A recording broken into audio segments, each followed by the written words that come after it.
So first you had, the best lap today in the first practice of the morning. You had a best lap in one of the test sessions a couple weeks ago. Just what is it about this track that so far you've been able to have a groove on? I think it's just this team. I mean, the car that they built is absolutely fantastic. The Verizon Chevrolet number 12 car, it's a rocket ship. So for me, it's making my job easy. But I think a lot of it has the similarities with Gateway, which is something that I've always found a lot of success with in my time here in IndyCar. So some similarities I think I could pick up on, and I don't know, it's just a very good flow. But when you have a good car underneath you, it makes things easy. What was last week like for you? First official race with the team.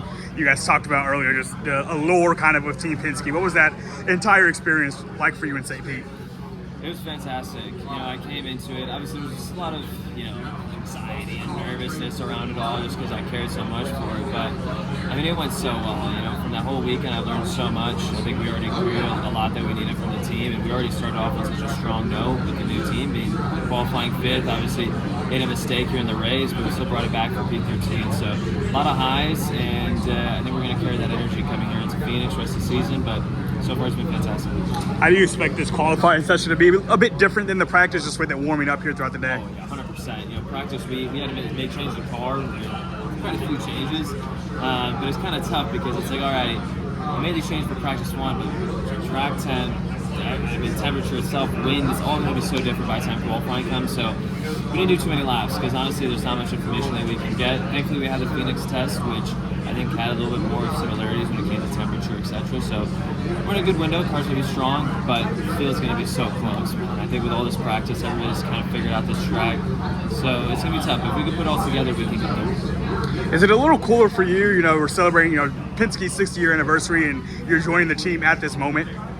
Oh yeah, it's massive. And for me, 24 years old, I grew up my whole life watching Team Penske, and especially IndyCar and the number 12 car with Will Power. That was for me a childhood dream, and I had this. I was saying 24, so I guess it's still early life crisis. I don't know, but I had this thought, saying, like, what am I gonna do with my life? You have those thoughts, and like, why am I here? What am I supposed to do? And I made an early promise to myself that I wanted to be written across history. Right? I feel like that's the one thing I can do before I go and my time comes. I want to be written across history. I want to be remembered. And what better way to do that here than Team Penske on their 60th in IndyCar now for 8,500 championship wins. That's what I want to do. That's going to be my goal for the rest of my life. Joseph over there was saying that you say some things that he and Scott and whoever else on the team don't necessarily understand. Yeah. Do you have any example of a phrase or a moment when you said something that they didn't get? It's a lot of Gen Z terms, I'm talking, I don't know what it is, I'm just speaking Gen Z, tongue, and they don't get it, and they're like, what are you saying? It's really funny, actually, because it takes me a second, because when I get into the flow and I'm talking about how the car's feeling and stuff, I'll start saying these Gen Z terms, and I don't even realize it. They're like, what are you saying? I was like, oh, sorry, let me speak actual formal English, but Gen Z, it's just, time is of the essence with all the TikToks and all this stuff. We're always on screen, so if we can shorten our sentences down the way we speak, then that's a good sentence. I guess last for you, just with Palou and how dominant he's been, but this track is new for everybody, for almost everybody, right? Of 20 of the 25 drivers, I think. Do you think the fact that Palou hasn't raced here, and maybe even you haven't raced here, gives everybody kind of a more level playing field?